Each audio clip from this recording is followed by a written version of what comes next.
Hello friends, आज हम discuss करेंगे एवरेज फिक्स्ड कॉस्ट कर्व। लेकिन इसके लिए ज़रूरी है कि आपको फिक्स्ड कॉस्ट कर्व का कॉन्सेप्ट क्लियर होना चाहिए। आप में से जिन लोगों को ये कॉन्सेप्ट क्लियर नहीं है उनके लिए मैंने डिस्क्रिप्शन में एक लिंक प्रोवाइड किया है, आप उसे देखकर फिक्स्ड कॉस्ट कर्व के कॉन्सेप्ट को क्लियर कर सकते हैं। चलिए स्टार्ट करते हैं। Average fixed cost curve. Average fixed cost का फॉर्मूला है total fixed cost divided by output, जिससे हमें ये पता चलता है कि पर यूनिट ऑफ आउटपुट पर हमारी कितनी फिक्स्ड कॉस्ट लग रही है। फिक्स्ड कॉस्ट कर्व के बारे में हम पहले ही जानते हैं। यह है आपकी फिक्स्ड कॉस्ट की कर्व।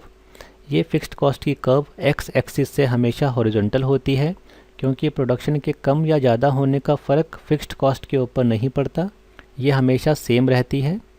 तो अगर हम इसको फॉर्मूले में देखें तो फिक्स्ड कॉस्ट हमेशा सेम रहेगी। मान लीजिए आपने 20 लाख रुपीज़ फिक्स्ड कॉस्ट पे लगा दिया, लेकिन जो आउटपुट है वो अभी ज़ीरो था, लेकिन धीरे धीरे आउटपुट इंक्रीज़ करता चला जाएगा।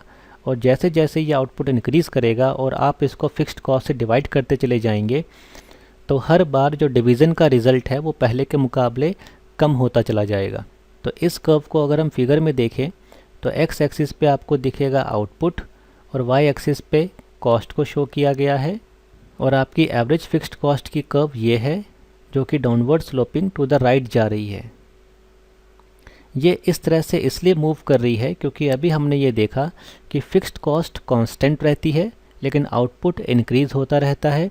और जैसे जैसे इंक्रीज़ होता जाएगा और हम इसको इससे डिवाइड करते चले जाएंगे, तो हर बार आपको जो आउटपुट है डिवीज़न का वो पहले के मुकाबले कम मिलेगा, जिसकी वजह से ये कर्व इस तरह से नीचे की तरफ मूव करती चली जाएगी।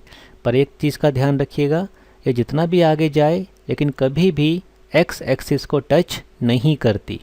यह है आपकी average fixed cost. Thank you.